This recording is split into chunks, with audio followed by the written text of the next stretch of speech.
Aujourd'hui,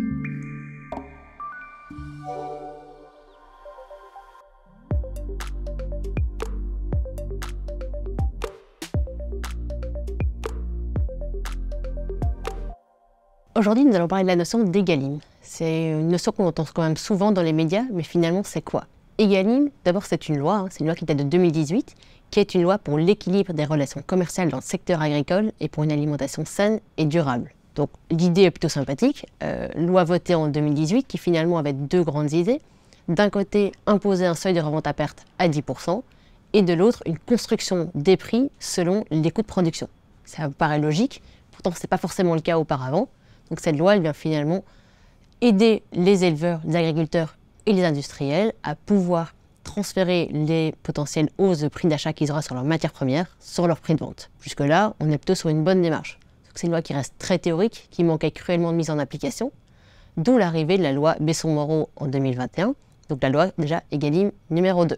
La loi Egalim 2, elle vient imposer le principe de non-négociabilité de la matière première agricole dans les négociations sur le prix de vente. Donc là, on n'était que au niveau des marques nationales, donc on n'est pas sur la partie marque distributeur, mais que sur les marques classiques que vous connaissez en magasin. On va venir finalement dire que tout au long de la chaîne, qu'on soit sur l'éleveur, l'agriculteur ou l'industriel, chacun d'entre eux va pouvoir imposer ses évolutions de matières premières sur son prix de vente. C'est une dynamique qui est un petit peu différente de ce qu'on avait auparavant, puisque en général, en distribution, on se voyait plutôt imposer les prix par la distribution qui imposait à l'industriel, qui imposait derrière à l'éleveur ou à l'agriculteur. Donc on est vraiment sur une nouvelle dynamique par rapport à ce qu'on avait auparavant. Cette loi, elle impose finalement plus de transparence aussi dans les négociations, avec dans l'idée de se dire qu'on va avoir trois options. Je vous parlerai plus tard, et où l'expert comptable ou le commissaire aux comptes va pouvoir être impliqué et aider son client. Et cette loi aussi, elle impose des sanctions en cas de non-respect. Donc c'est aussi une nouveauté qui était importante en 2021. L'idée, c'est globalement qu'on va travailler sur toute la chaîne de valeur et qu'on va s'assurer que chacun peut répercuter ses coûts, ses hausses de coûts d'achat, ou ses baisses d'ailleurs, sur ses prix de vente. Le principe est qu'on va travailler sur le 3 fois net. Alors c'est pas écrit dans la loi en tant que tel, mais c'est clairement l'interprétation qu'en a la CNCC. Donc le principe du 3 fois net, c'est de se dire finalement on va pas regarder uniquement le tarif brut, mais on va regarder aussi avec toutes les remises. Donc le 3 fois net, c'est en prenant en compte les budgets, coopérations commerciales, remises sur facture qu'il peut y avoir, pour s'assurer qu'on ne va pas simplement pousser le niveau de tarif derrière et ajouter des remises et que finalement l'industriel, si on parle du cas de l'industriel, il ne va pas pouvoir éponger la hausse de matières premières qu'il aurait. Donc ce qu'on demande, c'est plutôt une évolution 3 fois nette qui supporterait la hausse des matières premières.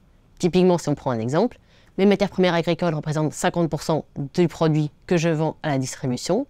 Si elles prennent en moyenne 10%, il faut que mon prix de vente soit augmenté de 5%. Ça, c'est vraiment le principe de se dire, on est sûr qu'en 3 fois net, on va pouvoir imposer la hausse qu'on a subie sans devoir en supporter finalement la différence. Donc Egalim a 3 options possibles qui vont être choisies par l'industriel. Il va décider s'il veut opter pour l'option 1, où il va en fait aller expliquer dans ses CGV quelle est la part de matières premières dans chacun de ses produits. En option 2, il va faire la même chose de manière agrégée, donc non pas au niveau de chaque matière première, mais au niveau global des matières premières pour les produits. Donc c'est quand même 2 options où finalement il faut pas mal dévoiler en termes de secret professionnel son coût de revient, puisqu'on va expliquer quelle est la part des matières premières agricoles par rapport aux produits et par rapport à un prix de vente. Et on a heureusement donc cette option 3 qui permet plus de discrétion pour l'industriel, où ça va être le commissaire aux comptes ou l'expert comptable qui va venir attester, dans le cas d'Egalim 2, que la négociation 3 fois net a bien permis le respect de la loi Egalim 2 et donc de la variation des matières premières agricoles sur le prix de vente. Idée plutôt sympa dans sa logique, sauf que la distribution pouvait avoir l'impression à l'époque de signer un peu un chèque en blanc. On lui imposait dans la négo un montant de variation de matières premières agricoles sans pour autant qu'elle puisse vérifier en quoi ce montant était vrai. Et elle signait un peu ce chèque en blanc sur la hausse qu'on lui imposait. De là arrive la loi de Crozaille, donc qui arrive en mars 2023, qui vient justement corriger ce petit problème en proposant une attestation pré-négociation, là aussi par l'expert comptable ou par le commissaire aux comptes, où on va venir attester avant la négo de quelle est l'évolution projetée, puisqu'on parle des prix de l'année suivante, des matières premières agricoles sur le tarif. Donc on va finalement valider la donnée qui sera donnée lors de la négociation. Et ensuite, dans un deuxième temps, on viendra attester après la négociation qu'en effet, on a respecté l'évolution 3 fois net qui était requise. Et la marque distributeur. Elle vient aussi ajouter des petites contraintes, de sanctions logistiques qui doivent être limitées. Elle va nous imposer de pouvoir renégocier au besoin si on a des sujets. Donc elle va quand même aller encore un petit peu plus aider finalement cette négociation entre l'industriel et la distribution. On est sur un outil qui s'améliore de plus en plus. Le rôle de l'expert comptable, il est primordial dans ce sujet-là, en cas d'option 3, puisqu'il vient non seulement attester, voilà, c'est une mission qui est intéressante, mais qui est plutôt dans le constat, mais il peut surtout venir aider son client dans la construction de son coût de revient. Toutes les PME qui sont dans l'industrie ne sont pas forcément capables et à même de gérer elles-mêmes la construction d'un prix de revient. Donc c'est finalement d'aider son client dans qu'est-ce qu'il y a dans mon prix de revient, la part des matières premières agricoles, la part des matières premières industrielles, tout ce qui est coût de fabrication, quelle est la marge que j'applique derrière, et donc derrière mon prix de vente. Donc c'est vraiment dans une logique beaucoup plus financière dans la construction de ces prix, et de pouvoir ensuite, dans une dynamique plus commerciale, d'aller réfléchir à quels sont nos attendus de prix d'achat pour l'année prochaine et quelles négociations on va porter. Donc on élargit aussi la responsabilité d'expert comptable d'un sujet financier, un sujet un peu plus commercial et contrôle de gestion. Et enfin, ça peut être l'occasion pour l'expert comptable de ramener un peu d'analytique dans la comptabilité pour avoir une vision réellement produit et pouvoir faire un suivi des coûts qui sont engendrés sur chaque produit. Donc on peut voir que c'est une loi qui est toujours en mouvement, qui évolue plutôt dans le bon sens, puisqu'on prend en compte les différentes difficultés rencontrées par les intervenants, Egalim 1, Egalim 2, Egalim 3, voire potentiellement Egalim 4, c'est un sujet qu'on évoque depuis quelques mois.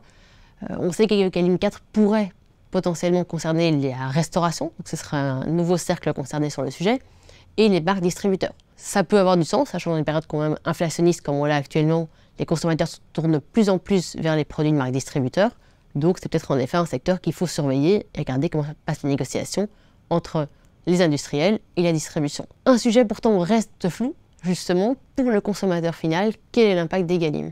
Est-ce qu'on est finalement serein sur le fait que les répercussions à la baisse des prix entre les industriels et la distribution se répercutent bien sur des variations à la baisse pour les consommateurs? Autant sur les variations à la hausse, on a assez peu de doutes sur le fait que c'est fait, on a par contre moins de vision sur ce qui se passe à la baisse. Donc ça pourrait aussi être un sujet à analyser par la suite. Voilà, je vous remercie pour votre attention.